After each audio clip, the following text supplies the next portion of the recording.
being with us tonight. If everyone will stand, Pastor Corey Nepshill with Clearview Baptist Church is going to lead us in prayer this evening. And please remain standing for the Pledge of Allegiance.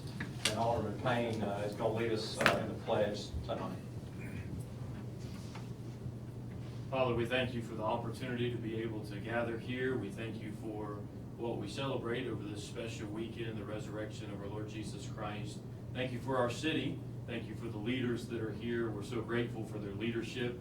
We pray, God, you'll give them wisdom. We pray that you'll allow them to guide us as a community that will be pleasing to you. Help us to make wise decisions that will be profitable. We would see great growth and success. Pray for your blessings upon us. In Jesus' name, amen. Amen.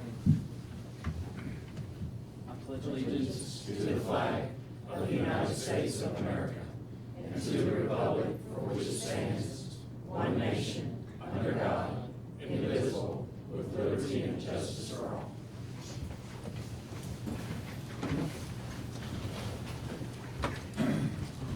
First on the agenda this evening is the approval of minutes for the March 20, 2018 meeting. Mr. Mayor, I move we approve the minutes for the regular meeting of March 20th, 2018 with any additions, deletions, or corrections. Second. We have a motion made by Alderman Payne, second by Alderman Brooks. Is there any discussion? Hearing none, roll call. Alderman Brooks. Yes. Alderman Kelly. Yes. Alderman Hoots. Yes. Alderman Payne. Yes. Alderman Gallagher. Yes. Alderman Wheeler. Yes. Alderman Flores. Yes. Okay, that motion carries. Next on the agenda is the Freeport tax exemption for Logitech Incorporated. Mr. Nick Manley. This is, next to the mayor, is the Freeport tax exemption for Logitech Incorporated. It's been approved by the City Council and approved by the City County Board of Supervisors, and it's for the goods in transit under the Mississippi Code tax exemptions. Anyway, we got their application and the resolution form. So moved. Second. We have a motion by Alderman Flores, second by Alderman Gallagher. Is there any discussion? Nick, did they say why this came so late?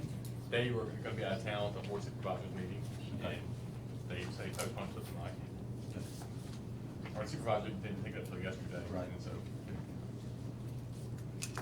I will add this evening, it's not uncommon to have these on the agenda, but I recently, in a local county government discussion, it was brought to my attention, the attention of other elected officials in the county, that there is a group of other elected officials, not naming names, but that are circulating information that's not correct. These exemptions like this, it's not everyone wants to, or some people misperceive that city and county is giving away all the tax revenue. That's not true. What it generally amounts to in most situations, this does not exempt all taxes. So there's a large portion of the taxes that are still, the city and county still receives that up front. It usually equates to in the area of about 68% that we're getting. So when you hear exemption, that does not mean that the city and county is giving away all our revenue. The total is usually about 68%. So when you hear that on the street, know that or do further research on it.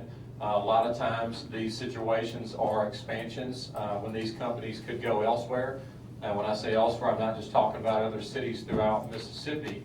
I'm talking about they have other locations in a plan that are throughout the country. So if we're on the list and we have a chance to get them in Mississippi, it's not a matter of do you give it or not? It's a matter of either you give them an incentive or they're going somewhere else. So Alderman Flores, is that fair to say?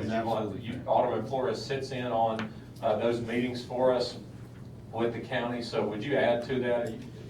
Well, yeah, and the other thing is, every time they ask for an exemption, we make sure that the majority of their employees come from this area, DeSoto County, that they give to community foundations in this area. So they're giving way back more to the community than we're giving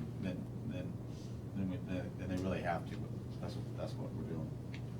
And I don't know about the people in the audience, but 68% is always better than zero. To me, that's been an easy business decision for me. So, but anyway, I just want to bring that out. These are on the agenda frequently, but we don't get into detailed discussions. So I just thought it was a good time to just update everyone on that fact. Any other discussion? Yeah, I will add, we would have lost a major company in this city had we not given some of those exemptions. here recently. And And it's you not see it. retail, it's not for retail either. Right, yeah. And you see it a lot of them, when they list their destinations, we're one in the mix, you know, and so if we're not able to accommodate, they go to the next one on the list, so. Okay, thank you, Alderman Flores. Any other discussion? Hearing none, roll call. Alderman Brooks. Yes. Alderman Kelly. Yes. Alderman Hoots. Yes. Alderman Payne. Yes. Alderman Gallagher. Yes. Alderman Wheeler. Yes. Alderman Flores. Yes. Okay, and that motion carries. Next on the agenda is a contract amendment with AMD Mars and the Southaven Fire Department. This is a 90-day contract amendment with A&B Mars, which is the billing entity for the Southaven Fire Department ambulance services. The 90 days will begin on April 28th, and it'll allow the fire department to further review the billing needs and the other options and alternatives possibly in that realm of for billing. So tonight, just need authorization for Chief Scallions to sign it for the 90-day extension effective April 28th, and that'll give hopefully enough time for them to reevaluate with the fire department to reevaluate how they want to proceed after that 90 days. So moved. Second. We have a motion by Alderman Kelly, second by Alderman Wheeler. Is there any discussion? Hearing none, all in favor say aye. Aye. Any opposed say no. Ayes have it, motion carries. Next on the agenda is a resolution for the establishment of a new business district encompassing the Church Road and I-55 interchange area. Mr. Mayor, I move we adopt the resolution, Mayor and Board of Aldermen of the City of Southaven designating the Metropolitan District and authorizing economic incentives for qualified businesses in the Metropolitan District as presented. Second. We have a motion by Alderman Brooks, second by Alderman Payne. Is there any discussion? I'll add, just as a quick update, we talked about this before. The residents of our city know that 4 years ago, we created the first business districts in the history of the City of Southaven. The business districts are used throughout the United States, but they were new to Southaven. So we've tried to, spend a little bit of time educating them upon which the purpose. And we created the West End Business District years ago, and that was strictly to regenerate interest back into the original business district of our city, to try to incentivize business to come back. That is working. It's slowly, but it is working. The Snowden District is also a special area that has high real estate values. We created the Snowden District as well, and this will be the third district. The Metropolitan District is what we propose naming it. The reason we have chosen that name with the help of Christy Faulkner, Whitney, others, we feel like the Church Road 55 area is going to be, will become more of a central location. There's a lot of pending development in that area. We feel like that it will have architectural design that's unlike anywhere else in the city, with high-rise buildings, not high-rise as you would see in a larger city, but higher buildings and more of a metro appearance to create a bunch of business energy and culture in that part of the city. So we foresee a lot of things happening in that area, so we felt like that, that the Metro District would be a good name for that. Again, as it relates to the incentives, and Nick Manley would back me up on this, per his advice, the state law does require that if you're going to give economic incentives to a potential business, that you have to be consistent, and it has to be in a certain geographical area. So that's the purpose. We have a few businesses that are wanting to come there now that are requesting some incentives. So for us to be able to do that, we do need to define the geographic boundaries of that district. Also with the district, it fits into our comprehensive city plan, to let potential developers know like what we're looking for in that area, what we want that to become. And I'll say it again, we're looking for things that the city doesn't have. Southaven has been blessed to have tremendous economic development, but we've grown very fast and very haphazardly, for lack of a better word. We need to be a little more cautious and that we have quality development. So creating this district allows us to make that clear, to potential developers on what we're looking for in that area. Is that fairly said, Whitney? That's well said. Okay. And so basically that's the purpose. Like a lot of people say, well, what's a business district? We've never had that here before. And Again, that's just kind of the purpose to bring things to Southaven that we've never had before. Things that you'll see that are, like I said, that are common in other parts of the country, but will help us grow economically. Mr. Mayor, will that district include airways maybe going north up towards the town center mall? It does, and there should be a map, there's the map on there. There are some there's some potential, having this district, there are some potential grants that we could get, like a new grant from the state. It's a little too premature to go into a lot of detail about that, but we did enclose that area, the area that's on the, just north of, or right around the Nail Road Airways area. There's some potential state money that could be available in that area, so that we did include that area in this district as well. And then it goes on the other side, also on the west side of the interstate as well.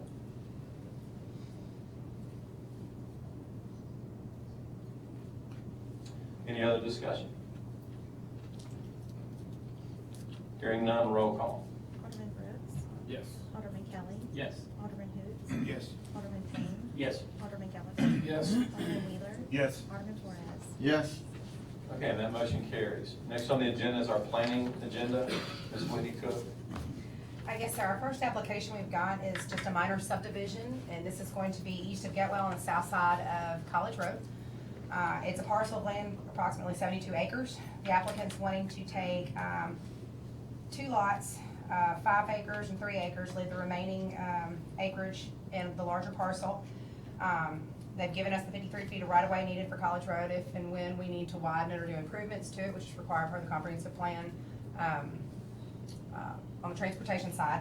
To have a minor subdivision, you have to be agriculturally zoned no more than 3 lots, so it does fit the profile of that. And so it's met all bulk regulations. We're recommending approval.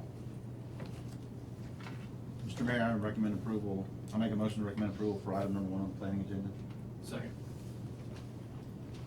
We have a motion by Alderman Flores, second by Alderman Brooks on item 1. Is there any discussion? Hearing none, all in favor say aye. Aye. Any opposed say no. Ayes have it, motion carries on item 1. Item number 2 is revision to the existing Plum Point subdivision, area H, lots 1 through 5. Long title, just to tell you it's the out parcels in front of Tanger. What they're wanting to do is do a lot line shift between lots 3, 4, and 5 to better square off lots 4 and 5 and take away the L-shaped design on it. There is an existing gas line easement that is live on this, so they're keeping that in play. All the other utility easements are vacated at this point and are going to be shifted to the new lot lines. That being said, nothing else changes on it. We're recommending approval. So moved. We have a motion by Alderman Gallagher, second by Alderman Kelly. Is there any discussion on item 2?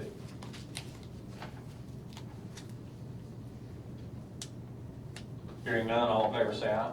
Aye. All opposed say no. Ayes have it, motion carries on item 2. Okay, item 3, you see the red line. Michael, can you go back 1 second to the aerial photo, please? What you have, the area in question we're talking about is the one that's red line right here. This is going to be the northernmost out parcel south of the main entrance into Tanger Outlet. There's a proposed 2-bay building here. It will encompass Starbucks and AT&T. They've gone through site plan approval. Obviously, we did the adjustments to the subdivision. They did submit a stone veneer and EFIS design to it. They did have some split face block on the back, which we immediately asked them to remove and carry on the stone and the EFIS to the back. They had submitted initially a set of colors that was not real conducive to what was behind it, and the planning commission saw it as kind of bland. We asked them to come back with a couple of different options. We went and took pictures with color samples. Nobody was okay with those options either, so we walked them all and found 2 colors that were very conducive to the stone that they're proposing, which is used a lot in the Tanger Outlet right now. Provides a little bit more contrast. They did agree to that, and the planning commission did go over those 2 colors, and they did agree to carry the wainscot area of stone around. We did increase the landscaping. They agreed to all of that as well, and once those changes were made and those revisions were put in our general minutes, then they recommended approval, so that's what we're coming to you with.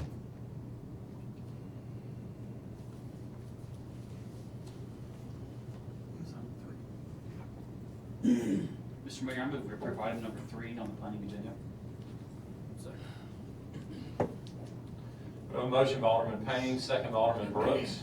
Is there any discussion on item 3? Is there many sidewalks or bike racks? No, if we can add we can have the bikes in there. What we have not done on the Church Road corridor on Airways, those aren't really part of the the pedestrian path areas. One thing we have found is you really don't want to encourage arterial street pedestrian paths.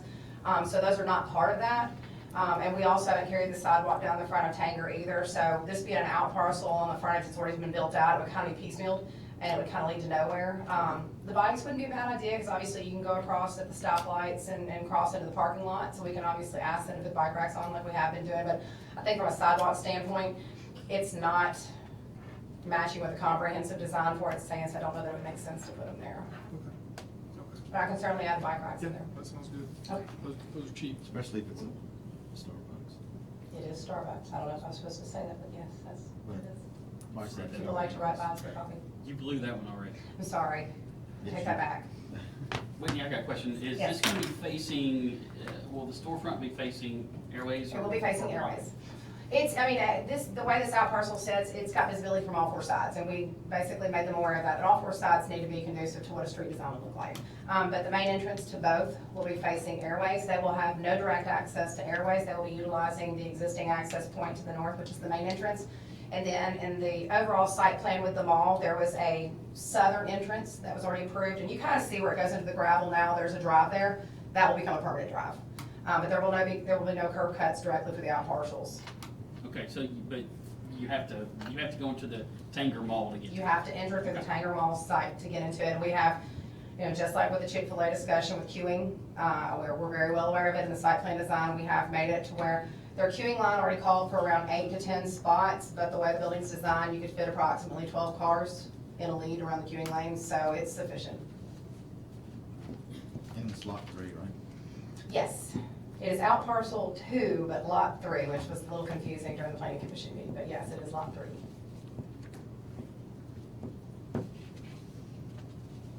Is there any other discussion on item 3?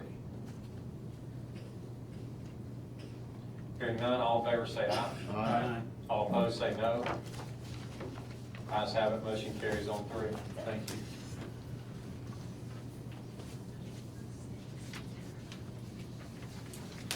Okay, next on the agenda is mayor's report. Got a few things I want to update everyone on. First of all, I want to read a proclamation. I think we, do we have guests here? I think we have a special guest here. We do have guests back here. Is there a Gus the Gopher here? Oh my goodness. You are kidding.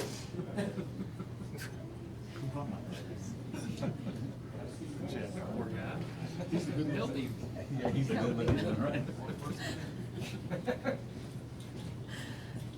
Mayor, before you read the proclamation, I'll say, I'm Robert Leslie, I'm Public Affairs Director for Atmos Energy, the gas company here in Southaven, DeSoto County. And I'd like to introduce all of y'all to our newest employee, Gus the Gopher. Gus, this is a big month. April is National Safe Digging Month, and this is one of the ways that we are trying to encourage folks to remember to call 811 before you dig. Now, you will be seeing a lot of Gus. I'll explain that in just a minute, but first of all, thank you, Southaven and DeSoto County. I believe I was here a couple of years ago giving y'all a certificate for being one of our better cities as far as calling 811. You have an outstanding record here in Southaven of doing that. Safety is the highest priority for Atmos Energy, and I know for y'all too, and so we really appreciate the job you do. But we can always do better. Shad Sims, I know y'all know Shad, he's back here, our manager for this area. We were looking at some numbers, and still, even with your great record, about 2 Atmos Energy lines are hit every week. And in a third of those cases, it's because somebody did not call 811. So during the month of April, we are out, we're doing a big push, major campaign. Gus is available now. If y'all know of events that are going to have a lot of kids, he's a huge hit with kids. And you're also going to see a social media campaign. Gus has his own 30-second commercial that you're going to see a lot of on Facebook and on YouTube during the month of April. We've got a campaign that's going on. I'm not sure how all the Facebook stuff works, but when you log on to Facebook, it's very likely if you live in Southaven, you're gonna see a lot of Gus this month. So I just wanted to introduce him and say thank you all for the great job you do already, and let's do even better. Thank you, Mr. Leslie, for being here, and Gus, be careful on your way out, man.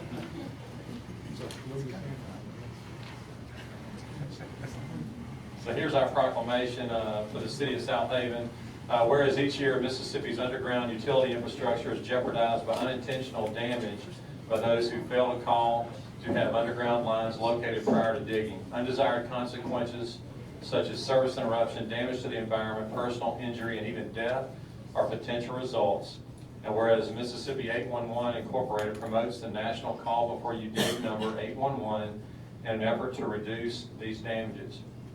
Designated by the SEC in 2005, 811 provides excavators and homeowners a simple number to reach their local one-call center to request utility line locations at the intended dig site. And whereas through education of safe digging practices, excavators and homeowners can save time and money keeping Southaven safe and connecting by making a simple call to 811 in advance of any digging project. Waiting the required amount of time, respecting the marked lines by maintaining visual definition throughout the course of excavation, and finally digging with care around the marks. And whereas all parties agree that safe digging is a shared responsibility, to know what's below, call 811 2 working days before you dig. Now therefore I, Darren Musselwhite, by the authority vested in me as mayor of the City of Southaven, Mississippi, hereby proclaim April 2018 as Safe Digging Month and encourage excavators and homeowners throughout the City of Southaven to always call 811 before digging. Safe digging is no accident. I've been informed, another thing, the Silo Square development is scheduled to have groundbreaking ceremony tomorrow at 11. I've been told that we've had a family emergency and that is not going to occur. Is that correct, Whitney? Right, as soon as we get a rescheduled date, then we can get that out, and I'll let you know as soon as I find out. Okay, so we will do that. Next on the list, just to update everyone, we've talked in the past about, during budget time, about the importance of improving the streets throughout the city. I've kept the board informed as we've been made aware of different streets throughout the city that the winter has wreaked havoc on. It's an ongoing working document as the winter time definitely changes our street conditions. So each year, as y'all know, we set aside a budget line in the annual budget for street improvement. And this past year, in our budget, we raised that from $1 million to $1.5 million. So we're definitely making a lot of progress getting our streets in better condition. We're still behind in our recent bond. There's some money in that bond that I believe, and we've talked about, could be used to help us catch up. I believe that after catching up the first few years, we can allocate a set budget line amount that stays consistent, so we're not having to come back and catch up. And again, not to be critical of decisions of the past, but we never really had, before 4 years ago, we never had a systematic plan to keep all 1,100 streets in our city in good condition. So one of my goals, and y'all supported me on that, and I appreciate that, we started as simple as a spreadsheet, in 2015, and tracking the streets, what was done to them, so we know what to expect in the future, when it's going to be time for them to be treated again. In an ideal world, you touch your street once every 7 years. I will tell you that that's tough to do. I mean, unless you want to allocate a much larger sum of money. We have over 1,100 streets in the city. It's not realistic for us to touch them every 7 years. But I do think that we should work on the goals where we are hitting them every 10 to 12 years to keep our streets in better condition. I tell you all that to say, and I did email out the spreadsheet to all the board members so they could be prepared. But I'm requesting, and also sent you the capital improvement plan that we looked at back in budget time in September of last year. And I'm recommending that we take $2 million and use it on the streets that were denoted in green. So that what I emailed you, the ones that are in green, that's what the extra money would be spent for. And we don't have to have a budget amendment. I just wanted to open up the floor for discussion. If anyone has any concerns about that or or the streets or any questions about it, would just like to open up that floor if someone will make that motion. Mr. Mayor, I'll make that motion. We have a motion by Alderman Payne, second by Alderman Brooks. Is there any discussion? Mayor, how did we come up with the streets there? I mean, I noticed it's not really equally divided, it's kind of heavy in some wards and that kind of stuff. How did you come up with that? Yeah, it's not political at all, and that's one thing, I said I wasn't, but I will say that. In the past, it was very political, how the streets, I'm saying prior to 2013, it was very political, how the streets were allocated. This has nothing to do with wards. This is a more scientific, business-like approach. It's based on street conditions. In 2015, we hired a company to go do a GPS rating of every street. They wrote every street in the city. We paid about 40 grand for an engineering company to do that. And the reason we did it was to get an analysis of the conditions of all our streets. And so they're all rated based on good, obviously being the best, fair being second, critical being third, and lost being the worst. So we rate these, and the reason for these streets are based on the condition of the street and also the volume. So a lot of times when you're behind, it makes more sense to, to treat an arterial road or one that's what would be called a collector street, like Plum Hills Drive in your ward. That's why we came up with Plum Hills Drive, because more people in that subdivision are going to use the collector streets and your individual codes and your individual, kind of capillaries, so to speak. So that's how it became based on rating and traffic volume. That's where we got to that. Is this a list that, I know we have next year's list, proposed list and that kind of stuff. Were those things bumped up, or these were just randomly? Anything past this year is just ones that we're aware of. Yeah, they're what we do, and like I said, that's why I call it a working document. Things change by the year, sometimes by the months. That's why I've always asked the board members when we have this, don't throw me on the bus. Don't go and say, yeah, Mayor said your street's going to be done this, this month, because that can change. But no, the only one that is been delivered to the contractors is the 18 list. And then if there's no reservations, then these streets in green will be sent to them. Anything past that is still a working document, is subject to change. What was that study done, Mayor? It was done in 15.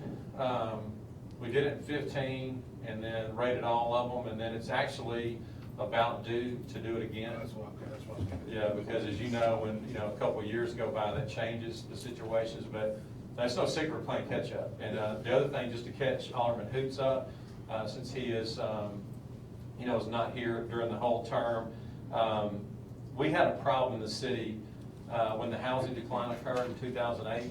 There were a lot of new subdivisions, and most of them are on the southeast part of the city, and a lot of new subdivisions where the developers went bankrupt. And we did have bonds in place for those, and just for everyone in the audience, when a subdivision is being built, they don't finish the street first. They go in and put a sub-layer, and the reason we don't finish it is because you have heavy construction equipment on it, and it would be a waste of money. You're damaging the street. So we wait until they're 80% built out before we put the final layer of asphalt on there. So what happened in the housing decline is we had all these subdivisions out there, and Southaven was growing. I mean, we were rocking and rolling in 2008 with residential growth. So when these developers and home builders all started going bankrupt, we called the bonds. Well, and when we called the bonds, we realized that they were not priced appropriately. Like the bonds that we had, even though we did collect the bond proceeds, it was not enough money to put the final layer of asphalt. The proceeds that we did get, and I'm just speculating here, I don't want to speak for prior administration, but I'm thinking that they probably took that money knowing that it wouldn't be, since construction halted, with the decline, they probably thought, well, instead of leaving this money in an escrow account somewhere until the subdivision is built, since it proved to be almost a decade, before the building market came back, they took that money and spent it. They spent it on other city streets. So the reason that's a huge issue is it puts us in catch-up mode. So now, as the housing decline is over, we're starting to see growth again. So now everyone wants those streets done. So what was it, about 2 or 3 years ago, we started being aggressive trying to catch up on our what we call bond called subdivisions. So that's a good information from you, because I know that a lot of residents in your ward ask why the money is spent on the southeastern part of the city and not in one of the older neighborhoods in Ward 2. The reason is, believe it or not, the streets are worse there than they are in Ward 2. That's because they never got a final lift of asphalt. So we've been playing catch up. That's why so much of the money is gone over there. It's not fair to a homeowner that buys a home in the city and they never even get their street finished, you know, and I think the board, we all agreed that that was not fair and that it was the right thing to do to catch these subdivisions up. So we've been playing catch up and used a large amount of the money the last 3 years to take care of these people. And we're about caught up. We're getting there. We've made a lot of progress.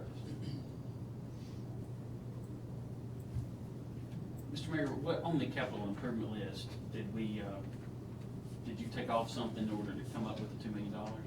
No, all of it was not allocated. The list that you got last October, we didn't account for all of it. We left some of it open for street. I think I even termed it street catch-up was on there, but we never really formally took any board action or did anything like that. We just kind of left the door open because we didn't know, you know, what was going to happen. And we're not using them at the end. We don't use the money as much then. The weather has to be warm, consistently warm to be laying asphalt, so that's why we didn't address that then. You will see on the initial plan that was given to the budget, we did have $250,000 in for the park streets at Snowden. So the $2 million includes that. I just rolled all that into one. There was like 1.7 that was listed as street catch-up, and then I think 250,000 for those other streets.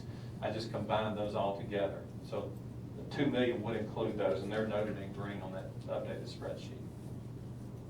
Is there any wiggle room left at all? I know a couple of lost streets over like at Rasco Farms that are just, like you said, that it was built, subdivision was built out, and these folks are driving through potholes. Right. We actually have addressed Rasco Farms, and actually one of those last year we did, well, Jordan Meadows is one of the ones in neighboring subdivisions we did.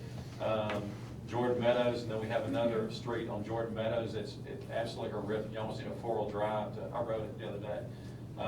You almost have to have a four-wheel drive to even pass it, and that's on the list already.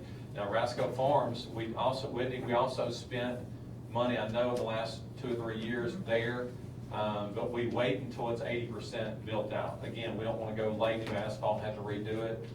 So at this time, there's not any streets there that qualify for that. But next year would be a different story. I did ride the Sunday, actually, I was just in the area, and I rode through Highlands of North Creek. That's in your ward too. I would encourage you to ride through there one day. Those streets are horrific. We do have one of those streets on the list this year, but in the upcoming budget years, we're going to need to address the Highlands of North Creek also. A lot of the ward, not that we allocated that way, but some of the money that was spent in Ward 2 over the last 2 or 3 years was spent in North Creek, across State Line Road, where the golf course is. There were several streets in there that were really, really bad, and big streets too, like a loop, you know, that had a lot of linear feet. So we spent a lot of money there, but we need to keep Highlands. Grandview Lakes is another one in your ward that's on the list. Been on there a while. We reviewed those. They're in fair condition. I know there's some people that would disagree with me, but based on our study, they're fair, and there are streets that are much worse than those that we need to get to first. The long way to say they're prioritized based on traffic volume and street condition. Is there wiggle room? Yes, sir. Next budget meeting, you get me more money, I'll pay more streets. Good luck. Good luck. Any other discussion? Okay, we don't, like I said, we don't have to do a budget amendment. The money's in the bond fund, so we will use that. Any questions that come up along the way, please contact me. I always send an email out to all the board members too, asking to let me know if there's a street that you're getting a lot of calls about or that you think needs to be on there. So this is a daily, I manage this list, but it's a daily managed thing. So if you have a street you want to talk about, let me know, and we'll definitely take a look at that. Okay, and then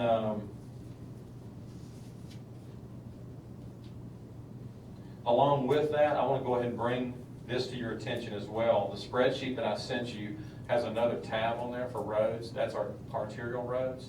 And we do have 2 big needs. It is important to note this year on what is being suggested that we spend, we'll take care of Rasco, the area of Rasco between Highway 51 and Airways. gets an enormous amount of traffic because of the school. It's one that I recommend doing with bond money because it's too big to do with your normal street. If we used our normal street program for that, that would eat up about 40% of it, doing one road. It's very important that it be done, but if we knock out Rasco, there's also another one that's an arterial road that's in green that deserves special attention. That's the section of Sweeney Road between Church and Star Landing. It's in critical condition. Wait another year, we're basically rebuilding that road. That one is in this list. And then Tullahoma from Central Park to Goodman. It's horrific. I mean, we're about to build a beautiful multi-use trail. And forgive me, but I'm not building a multi-use trail next to a street that looks like that. I mean, we need to make that look nice right there. When you come out of Central Park going southbound to Goodman, that section from Central Park to Goodman is on this list too. The two that I wanted to bring to your attention that are not on this list that are almost to emergency status, I'll say that. Dan and Whitney are exploring our MPO application list to see if there's some potential federal funding that we can get help for.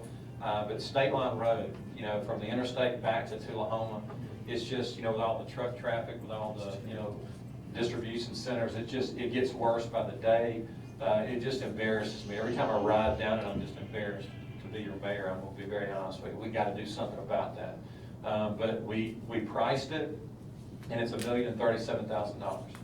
So you can see working on a $1.5 million annual budget to do one street that, you know, takes up a significant part. We're gonna try to get funding for that. The other one is the State Line Road on the west end, going from Highway 301 to Horn Lake Road by the soccer park in North Creek. It's gotten in horrific condition over the last couple of years. So those two there, we have a problem.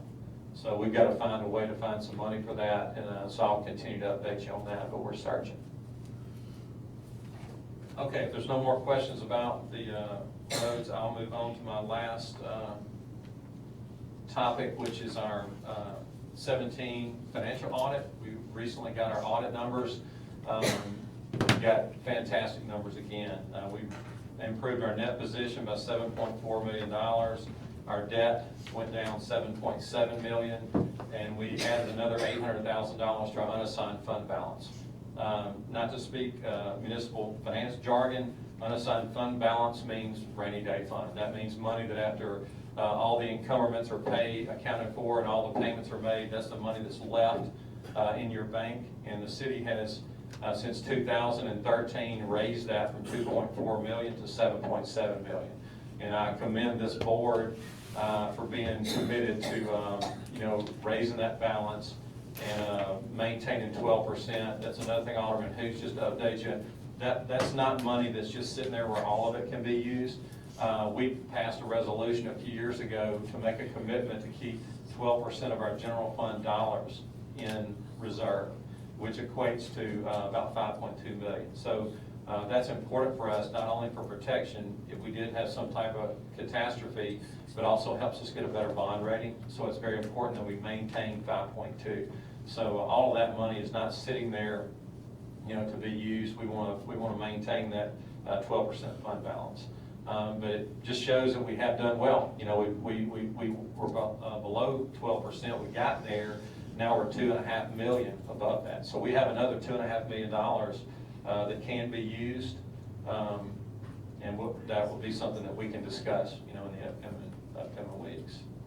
But anyway, thanks to Edie. We appreciate Edie and our CPA, Edie McElwain, Chris Wilson, Tish Cox, that work in our finance department. They do a fantastic job, and that's the reason we've gotten these audits. There's no blemishes on our audit.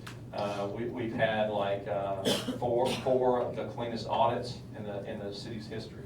And I think that's tremendously important. Coming in 2013 after what we had to follow, it was important for our city that our citizens have faith in us financially again, and we've accomplished that. So thanks to our finance department, and that's all that I have there. Is there any other comments about the financial report or questions? Okay, hearing none, that's all I have on the mayor's report, as if I'm not long enough. And then we'll move on. Next is our citizens agenda. We did not have anyone sign up to speak on the citizens agenda, but we'd like to open up the floor now. If there's anyone in the audience who would like to speak, please come forward. Please come forward and state your name.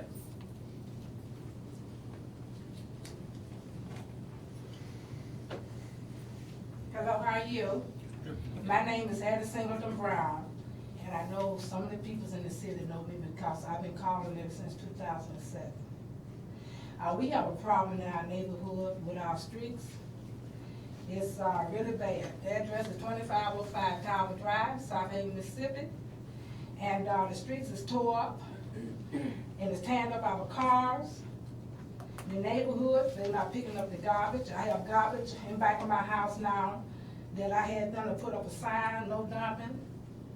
And when I went out of town and came back, I had so much garbage behind my house, I had to close my curtain to keep from looking at it. What's the name of your street again? I'm sorry. Tower Drive in Plum, I'm right on the corner. Okay. And I took some pictures of the garbage, and I also took some pictures of the streets. When I moved here 11 years ago, the builder told me that as soon as the complex get full, they're gonna do the streets, and they still not done. Okay, we'll double check that, make sure, like I Okay. mentioned earlier, make sure that they are built out enough for that to occur. So I will check on that for you. And Ms. I'm Ford. 70 years old, and I've been picking up garbage in the neighborhood. Yeah, and that's another thing, I apologize for that. We're gonna do better with our sanitation pickup. You may have heard that we recently changed our contracts. We're going to all with one company now, trying to improve our service to our citizens. So we expect that that doesn't go into effect until May 1. Is it May 1, Bradley? Yes, sir. May 1, we're gonna have a new contract that's picking up, doing all sanitation, rubbish, and recycling will be with one contractor. And we believe that that will give us more leverage with them and help us give you better service, but we will respond. Anytime that they don't pick it up, we still wanna know about it, call us. We have our own trucks that we can do a special pickup. You just call Public Works, they're ready to help, so. Yeah, I think Ashley knows me by now, but she don't know my face. Is she here? She's not, I don't see her. Okay, well, she knows my name, because I've been calling for 11 years. Okay, well, we will get it, you brought it to my attention, we'll get it Okay. corrected. Our Public Works Director is with us. We'll make sure that your service is improved. I'll take care of that for you. Thank you, sir. Thanks for coming forward. Ma'am, would you also give me your, I'm gonna need, Christy, would you write down the email and phone number? Is there anyone else in the audience who would like to speak? Yes, sir.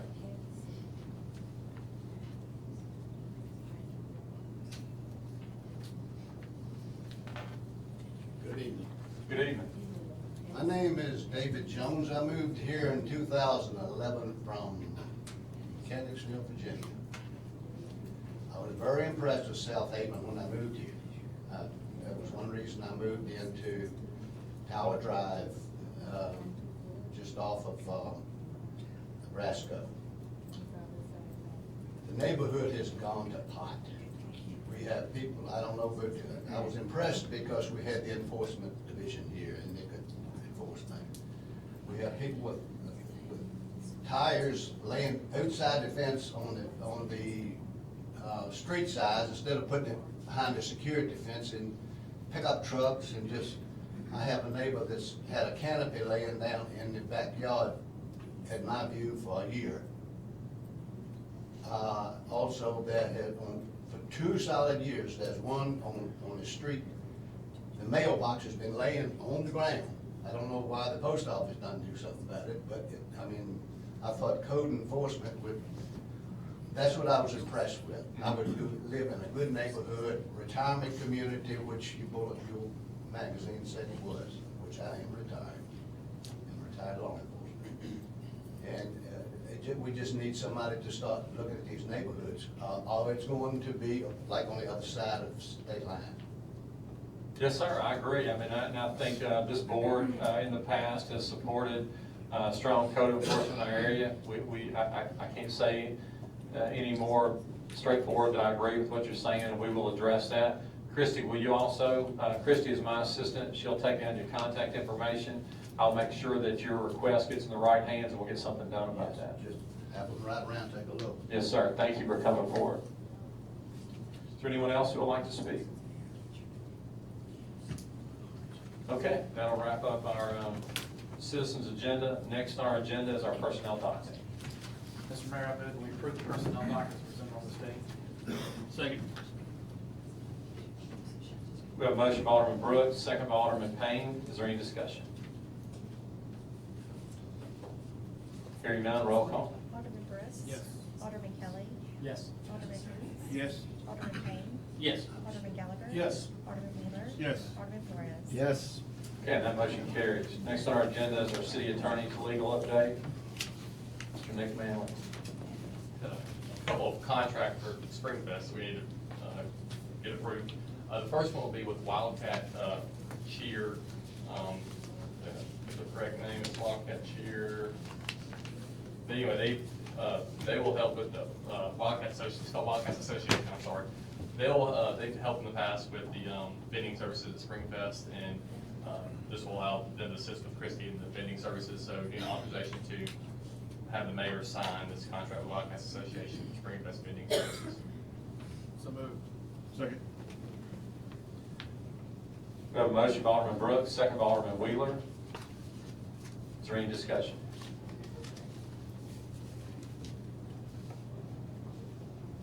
Hearing none, all in favor say aye.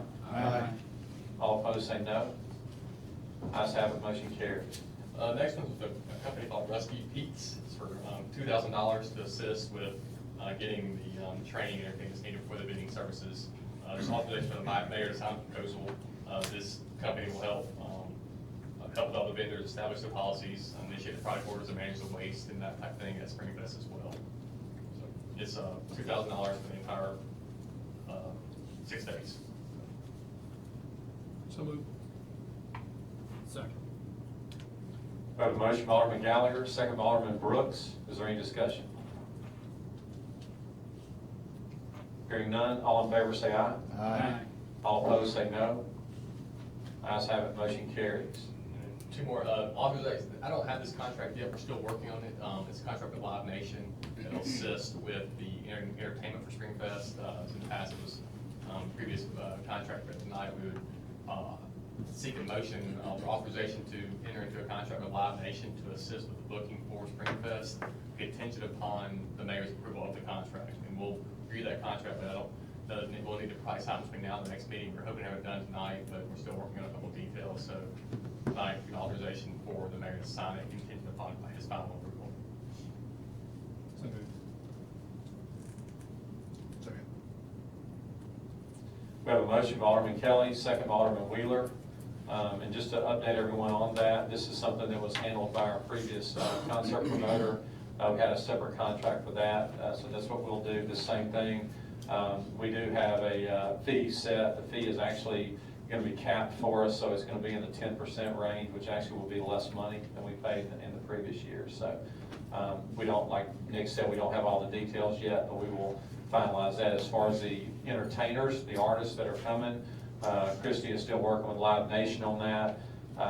We don't have that finalized, but that could happen daily, so we may know that tomorrow or the next day. So let everybody know. Christie will have an announcement as soon as that occurs. And that brings me to the last thing is authorizing the mayor, once those are established, we just don't have the entertainers yet, authorizing him to sign those contracts with the entertainers upon the final approval of the contract with the mayor. Is there a motion? So moved. Second. We have a motion by Alderman Brooks, second by Alderman Flores. Is there any discussion? Hearing none, all in favor say aye. Aye.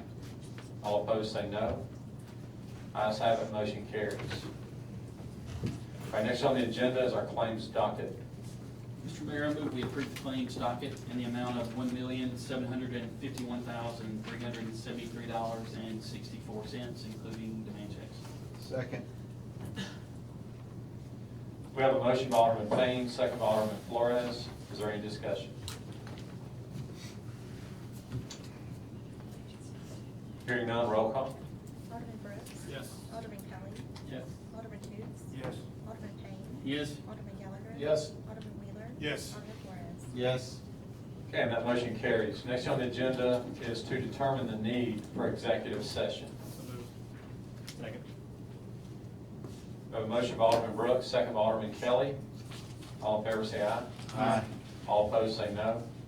Ayes have it, motion carries. The need this evening is litigation and claims against the Southaven Police Department. Economic development consisting of a location expansion of business within our city, and also personnel in our police department and planning department. Is there a motion to declare executive session? So moved. Second.